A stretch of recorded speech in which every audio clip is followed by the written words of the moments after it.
Haruka's poking around an abandoned building with his phone light. He's looking for something scary, but this place is a total bust.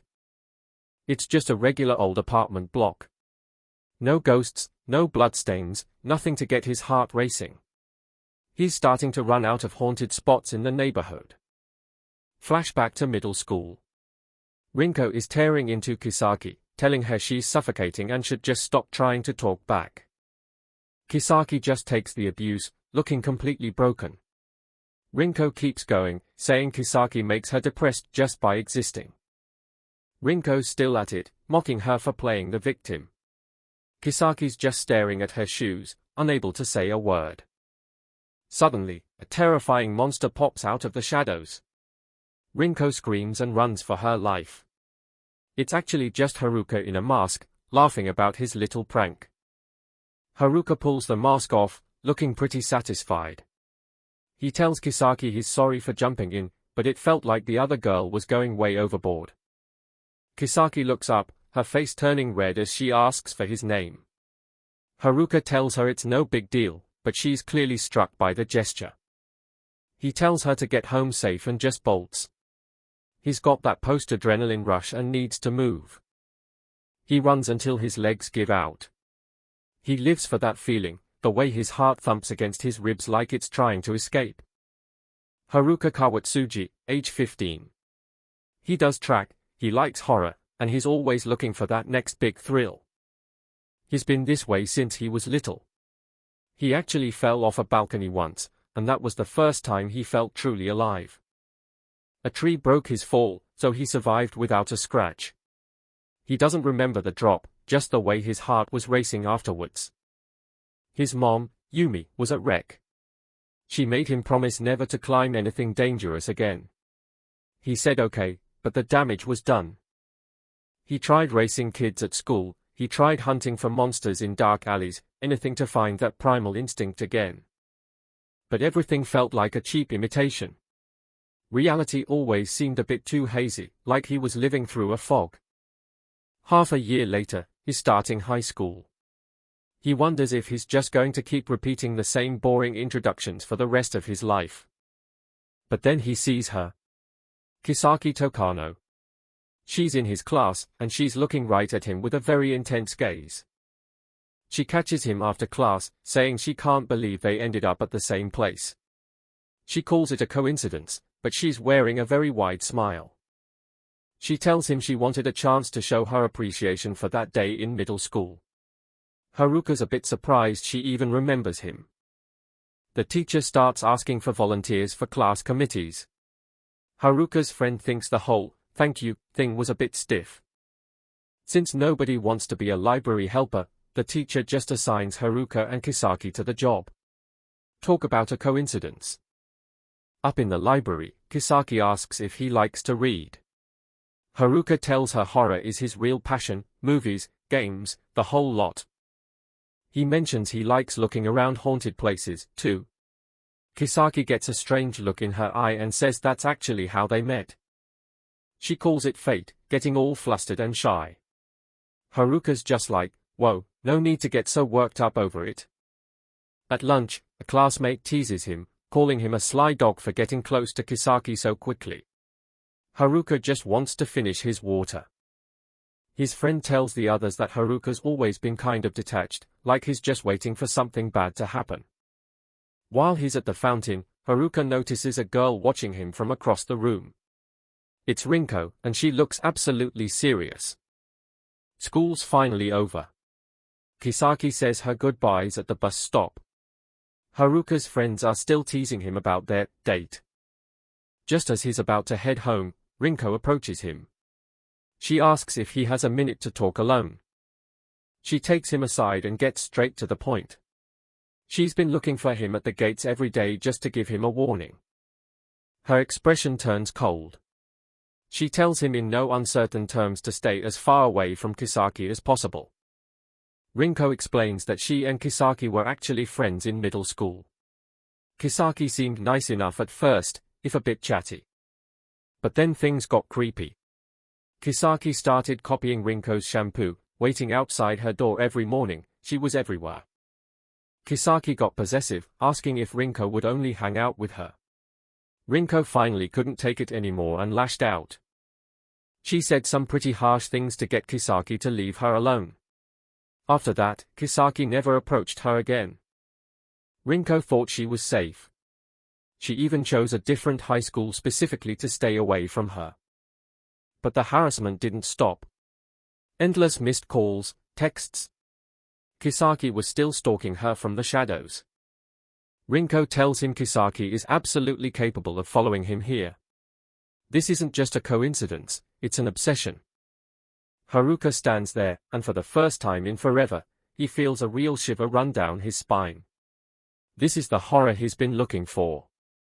Rinko leaves him with one last warning to keep his distance before things get out of hand. Meanwhile, Kisaki is watching the whole thing from behind a tree. The next morning, Haruka walks right up to Kisaki in class. He tells her there's something they really need to talk about. Haruka has Kisaki cornered outside. He looks serious, like he's been rehearsing what to say all morning. He finally just goes for it and asks her to go out with him. Kisaki is stunned. She's blushing and stammering, trying to find the words to respond to such a sudden confession. But then, her eyes go wide and swirling. Haruka feels a massive shiver run down his spine. This is the exact, primitive, feeling he's been hunting for. He realizes that all his other attempts at getting a rush were just pale imitations. This girl's raw, unstable energy is the real thing. He thanks her, looking just as intense as she does. He can't wait to see what kind of madness he's just invited into his life. The next morning seems totally normal, with the sun shining and people heading to work. But Haruka knows his life has completely changed. He walks out and finds Kisaki waiting for him. He never gave her his address, but she's there with a big smile anyway. He finds it fascinating. He reflects on how Kisaki is basically a psychotic stalker, and honestly, that's exactly the thrill he's been looking for. Kisaki casually explains that she just figured out his schedule. She leans in, making it clear she's been tracking his every move. She's been secretly nurturing this obsession for a long time, just waiting for her chance to bloom. Haruka's a bit surprised when she suddenly takes charge and starts leading him toward the bus stop. On the bus, Kisaki doesn't blink. She's staring him down with an intensity that would scare anyone else, but Haruka is into it. She admits she's a bit embarrassed staring like that. She mentions how she wanted to start dating today instead of yesterday. Haruka wonders why she made that specific request. He remembers the warnings about her, but he's already hooked. Kisaki explains she needed to be prepared to start things on a positive note. Her mood was low that morning until he confessed. Haruka tells her he has some stuff to do after school, so he won't be able to walk her home today. Meanwhile, Rinko is heading home, looking relieved to be away from the school drama for a bit. Suddenly, Kisaki appears out of nowhere. Rinko nearly has a heart attack when she hears her name. Kisaki's gaze goes cold and creepy. She knows Rinko was checking to see if she'd gotten on the bus a few days ago. Rinko realizes Kisaki followed them to the park and overheard her trying to warn Haruka. Kisaki confirms it. She managed to keep track of them both as they walked straight into her trap. But Kisaki isn't mad. She actually thanks Rinko. She says the warning is what finally made Haruka confess. Kisaki looms over her, her eyes dark and terrifying. She tells Rinko that everything turned out perfectly in the end. Kisaki leaves her with a chillingly sweet smile, calling Rinko a kind girl for her failed attempt at being a hero. That night, Haruka is at home watching a boring movie when Rinko calls him, sounding absolutely frantic. She's screaming at him, asking why he ignored her warning and did the exact opposite of what she said. Haruka just smiles. He tells her that Kisaki's unpredictability is the only thing that can truly captivate him. He asks Rinko if a girl who gives every single ounce of emotion isn't the best girlfriend possible. Rinko is speechless. Rinko gives up, calling him just as weird as Kisaki. She hangs up, feeling like her efforts were a total waste of time. She sits in her room, thinking they might actually deserve each other. But then, a voice from behind agrees with her. It's Kisaki, sitting right there on Rinko's bed. She asks if Haruka used Rinko to figure out how to handle the confession. It turns out Haruka knew Kisaki was listening in on the whole call. He was being sincere, but he knew she'd hear it all. Kisaki is overjoyed that he saw through her. Rinko is just frozen in terror that Kisaki is in her house. Kisaki is practically vibrating with happiness, thinking it has to be a dream that Haruka eased her worries like that. She rolls around on the bed, completely lost in her obsession. She's determined to be his number one, no matter what. Kisaki giggles about being greedy, while Rinko looks on, realizing these two are connected in a way she'll never understand. Kisaki suddenly decides it's time for girl talk, and tells Rinko they should hang out more. Rinko is officially trapped. The next day, the brakes are off. Kisaki asks Haruka if she can come over to his place after school. Haruka agrees, and Kisaki is thrilled. She wants their first after-school date to be somewhere special. They arrive at his house. Haruka tells her it's nothing special, but Kisaki is humming a happy tune as they walk in. Haruka calls out, "I'm home," as they enter. His mom, Yumi, comes out with the vacuum, shocked he brought a friend over. Haruka stands by awkwardly as Kisaki explains how she and Yumi first met. She remembers helping Yumi when her bicycle fell over about 6 months ago. Yumi gushes about what a wonderful and helpful girl Kisaki is, even if she never realized she was Haruka's girlfriend until now.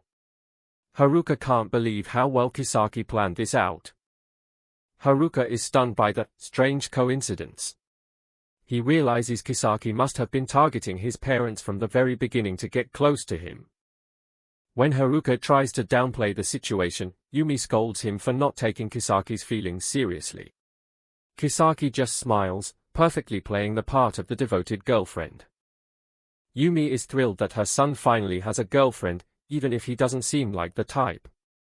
She playfully tells them to head to his room and not to keep her waiting. Haruka feels like he's being trapped in a spider's web. Kisaki has already managed to win over his mom, leaving him with nowhere to run. They head up to Haruka's room, and Kisaki immediately starts looking around with a strange intensity. Haruka wonders what could possibly be so interesting about his ordinary room. Yumi calls out that she's made some snacks for them. Haruka tells Kisaki to wait there while he goes down to grab them.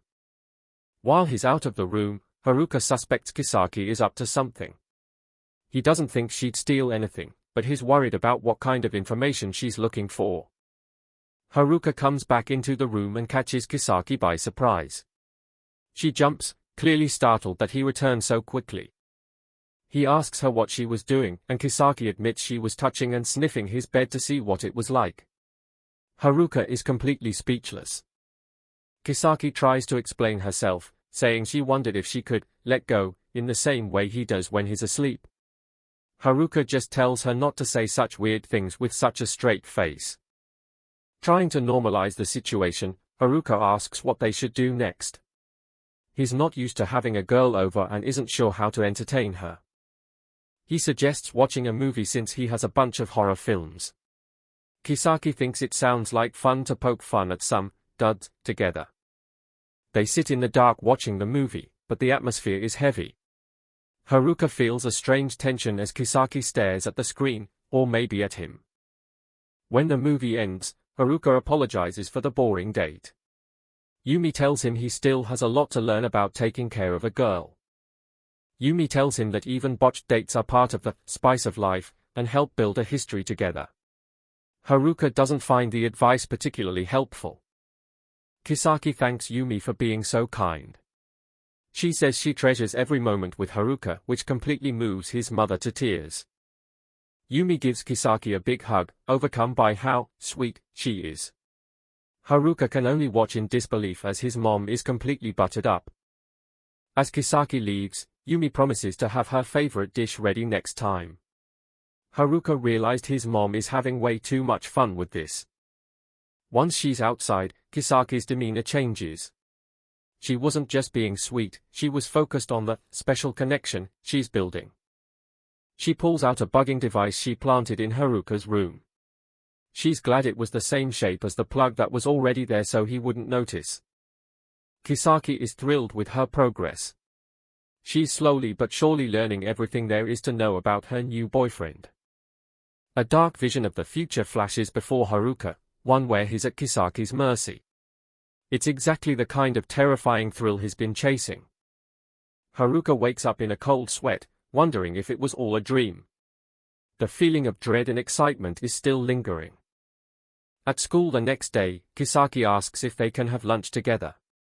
She looks totally relaxed, despite the stunt she pulled that morning. Haruka reflects on how Kisaki showed up at his house early that morning. His mom actually let her into his room to wake him up. Suddenly, a girl named Sakurako Oki approaches them. She's a former classmate of Haruka's and seems very interested in what's going on. Sakurako introduces herself to Kisaki, acting friendly but with a clear air of confidence. Kisaki eyes her warily. When Sakurako hears they are dating, she's absolutely shocked. She can't believe Haruka left her behind for someone else. Sakurako starts a long rant about how she's always been the center of attention and can't understand how this happened. Kisaki starts to zone out. Sakurako is annoyed that Kisaki isn't listening. She explains that she set a goal to make Haruka fall for her to reclaim her pride. Sakurako leans in, telling Kisaki she's still not convinced they are really dating. She realizes she wants someone with an honest personality, like Haruka. Sakurako corners Kisaki in the hallway, throwing shade at her relationship with Haruka. She doesn't believe a late bloomer like him would just start dating out of the blue. To prove her point, Sakurako flaunts a new scrunchie. She claims Haruka bought it for her when they hung out, boasting that their bond is way tighter than Kisaki's. Sakurako keeps digging, bragging that Haruka told her she's the first girl he's ever done this for. She thinks she's winning, but Kisaki just finds it hilarious. Kisaki immediately bursts her bubble. She knows the truth. Sakurako dragged Haruka out and forced him to buy that gift as a graduation memento. Sakurako's smug face instantly vanishes. Sakurako is rattled, wondering how Kisaki could possibly know that. Kisaki explains she doesn't care about surface-level stuff or projecting fantasies, she just wants to know who Haruka really is. With an intense look in her eyes, Kisaki declares she'll accept whatever Haruka wants from her. All she cares about is being his number one. Kisaki walks away, leaving Sakurako fuming on the stairs. Sakurako watches her go, clearly bothered by how easily she was brushed off. Back in class, Haruka's phone starts buzzing like crazy. His friend Watarai jokes that his new girlfriend might be wiretapping him or something, given how crazy she seems. Haruka just shrugs it off, saying he wouldn't be surprised if she was. He's totally fine with her over-the-top behavior, much to his friend's disbelief. Meanwhile, Sakurako is losing it, feeling completely left out of the loop. Haruka meets up with Kisaki in the hall, and she's already asking him what he wants to do for lunch. Haruka finds it fascinating that Kisaki jumps to these wild conclusions based on her own desires. He tells her she's perfect just the way she is, which sends her into a quiet daze. The other guys in the room notice the change. They think Kisaki looks sparkling and radiant, the classic face of a girl head over heels in love. Haruka's friends are still reeling from the news. They can't believe the guy who was never interested in anyone is suddenly in a committed relationship. One of them starts talking about the power of fate, tearing down principles. Haruka just goes along with it, thinking this new gag of a relationship actually suits him. Kisaki watches Haruka from the doorway, her gaze lingering.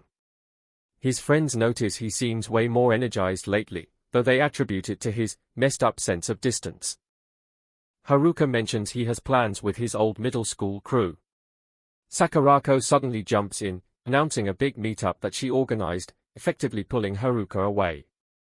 Later, Haruka and Kisaki are on library duty together. It's quiet, just the two of them handling the book scanner and organizing the shelves. Kisaki struggles to reach a book on the top shelf, but Haruka easily grabs it for her. The close proximity has her heart racing, even as he acts totally casual about it. Kisaki thanks him and suggests they head to a public library after school to spend more time together. She's clearly looking for a proper date. But Haruka shuts it down. He reminds her he's already got plans with his middle school classmates and can't just cancel on them. The rejection hits Kisaki hard. She's stunned that he'd prioritize plans over his own girlfriend, her face going pale as the reality sinks in. Her eyes turn dark and hollow. She asks him point blank if she isn't his number one, her obsession starting to bubble to the surface. Haruka tries to explain that meeting her has opened up his world and made him value other people more as individuals. He thinks he's being healthy, but Kisaki isn't having it. She leans in close, her expression turning terrifying. To her, if she's his number one, he shouldn't be thinking about anyone else but her. Haruka ends the conversation and heads out, leaving Kisaki alone in the library. He's sticking to his guns, refusing to let her possessiveness control his whole schedule. At the meetup, Haruka's friends are having a blast, though he seems a bit distracted. Sakurako notices and asks if everything's okay, sensing the tension. Sakurako tells Haruka she's got his back and he can come to her for anything. Just then, his phone buzzes with a message from Rinko Fukumura asking to talk. Haruka meets Rinko at a karaoke joint. She looks nervous, admitting she just wanted him to hear her out about Kisaki, since she's been in his position before. Rinko starts explaining her history with Kisaki and why things got so tense between them. She even went as far as contacting Haruka directly to get the full story. Inside the room, Rinko tells him the whole encounter with Kisaki might have been a calculated setup. Haruka just stares at the karaoke screen, seemingly unfazed by the warning. Rinko says she doesn't care if Kisaki is using him or if he's onto her, she just saw how troubled Kisaki looked today and wanted to help. She grabs the mic to make her point clear, she's here of her own free will. Haruka's just confused why she's shouting through the PA system. Haruka admits being forced to cancel plans isn't fair, which Rinko thinks is a normal reaction, but she knows their relationship is anything but normal. Haruka drops a bombshell, he wants Kisaki to hate him as much as she loves him. He wants to feel the full, unfiltered force of her emotions, even the ugly ones. He goes on, saying he doesn't mind being swallowed up or becoming her slave, as long as he fights back with everything he has first. Rinko can only stare in horror at his twisted logic. Then Haruka asks if Rinko was Kisaki's ex-girlfriend. Rinko nearly chokes on her drink, frantically denying it and insisting they were just friends. Haruka smiles, saying they're essentially the same then. Rinko realized she needs help dealing with Kisaki's intensity and asks Haruka for any pointers. Rinko thinks back to when Kisaki was the solitary beauty of the school, someone everyone was too intimidated to approach until Rinko stepped in. A flashback shows Kisaki asking Rinko if she can be her number one. It was the same obsession even back then, a desperate need to be the center of someone's world. Haruka realizes that this number one thing is Kisaki's driving force. He sees the pattern in how she clings to people she deems important. Haruka smacks his fist into his palm, deciding he needs to stop just smiling things away. He's going to throw the full weight of his feelings against her in a real fight. Rinko is surprised. Haruka used to call Kisaki that girl, but now he's using her name and actually seems worried about her. Despite everything, Rinko still considers Kisaki a friend. Haruka reflects on his decision. He knows that getting close to someone like Kisaki is a massive gamble, but he's determined to face her head-on. Kisaki stares out from the school roof, lost in thought. She remembers all the people who tried to befriend her in the past, realizing she never truly felt like their number one. Flashback to middle school. Rinko Fukumura is introduced as Kisaki's new seatmate. Rinko was the first person to really break through Kisaki's shell. But the friendship was doomed. Kisaki realized Rinko couldn't handle the weight of her obsession. She saw Haruka's empty eyes and thought, there's room for me here. Back on the roof, Kisaki explains that she tried to be normal to avoid another rejection. She thought she could just hold everything in and not be overbearing. She's hurt and confused. Haruka knew what she was like when he confessed, yet he's still putting other people before her. She demands to know why she isn't his first priority. Tears start to flow as Kisaki tells him he should have just rejected her from the start. Haruka stands there, taking the brunt of her emotional outburst. Haruka admits the truth, he wasn't attracted to her at first.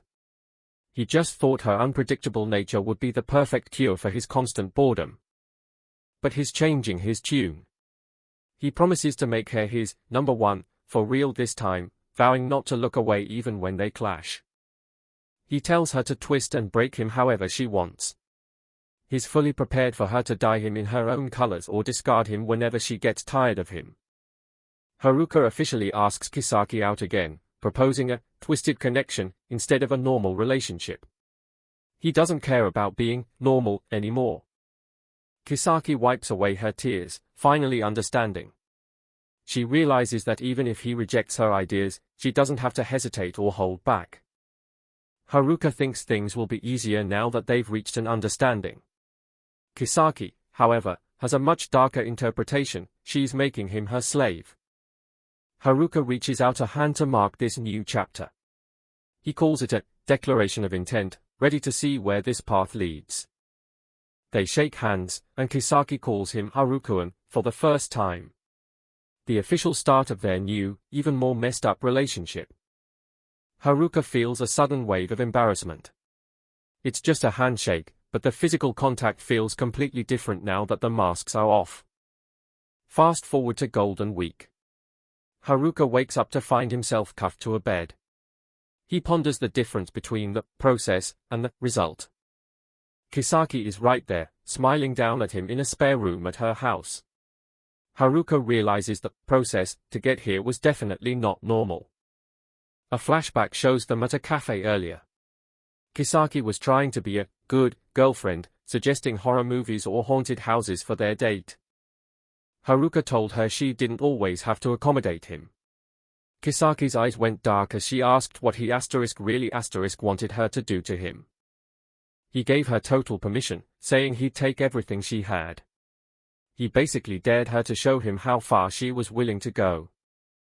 Back in the bedroom, Haruka jokingly asks if this is her standard way of treating guests. He's surprisingly chill about being tied up. Kisaki explains that they're in her older sister's empty room. She tries to sound terrifying, telling him he's completely trapped now. But the scary act is short-lived. She suddenly remembers she has a plan for his clothes and starts getting flustered. She tells him that since he's still in his street clothes, she should help him change into something more comfortable. Haruka is stunned by her sudden generosity. Kisaki turns bright red, insisting that they've only held hands and anything more would be too bold. She leaves him to change, acting surprisingly pure for someone who just kidnapped and cuffed her boyfriend. Haruka changes into the lounge where she provided. It fits perfectly, making him wonder how she knew his exact size. He notices a pair of eyes staring at him from the closet. He opens the door to investigate. Inside is a life-sized inflatable doll that's been tied up and made to look exactly like him. It hits him that Kisaki has been using this doll for training sessions. He wonders if she plans to do the same things to the real him. A knock at the door startles him. Kisaki asks if he's done changing, holding a tray of snacks. She enters with rice crackers and drinks, trying to maintain her good host persona. Then she sees the doll lying on the floor. The awkwardness in the room is immediate and intense. Kisaki drops the tray. She admits she wanted to hear his answer before showing him her practice doll. She bows and apologizes profusely. She explains that after he told her to give him everything, she felt she had to practice to get the tying up right. Kisaki confesses she tried copying scenes from horror movies, but they all felt like pale imitations compared to what she really felt. She was worried that her own ideas wouldn't be scary enough and feels like she's let him down by being predictable. Haruka tells her she's overthinking it. He can really tell that she cares about making him happy, and that's what matters most. He asks if there's anything else she wanted to try, offering to help her with whatever projects she has in mind. Kisaki tells him to just sit on the bed. She doesn't need to tie him up right now, she just wants him to stay in the room with her. They spend the rest of the day together. Kisaki blushes, admitting that just being here with him is more than she could ever ask for. Haruka gets home and his sister, Yumi Kawatsuji, is surprised he's back so soon. She jokes that with his personality, he could have just stayed the night. Haruka, looking exhausted, says the day went well beyond just fun. He heads to his room, leaving Yumi curious. He thinks to himself that Kisaki is truly at her best when she's not trying to hide her real self. Meanwhile, Rinko Fukumura is on the phone, looking overwhelmed. Rinko is venting to someone about how happy Haruka seemed, which just makes her more confused. She's the only one who knows the other side of Kisaki, and she doesn't know how to react to Haruka gushing about her. The scene shifts back to school for a desk shuffling day. Everyone is drawing numbers from a box to determine their new seats. Haruka and Kisaki end up sitting right next to each other, a coincidence that seems almost too convenient. Kisaki leans on her hands, smiling at Haruka, who is deep in thought. He suspects that this wasn't just luck, but he decides there's no point in overthinking it. They settle into their new desks, a perfect pair in the classroom. A male student, Kichi Sawada, looks on from across the room. He looks suspicious and a bit irritated by the two of them. He notes that them getting placed next to each other is definitely far too convenient. Later, the boys are chatting about gym class and the upcoming ball game competition.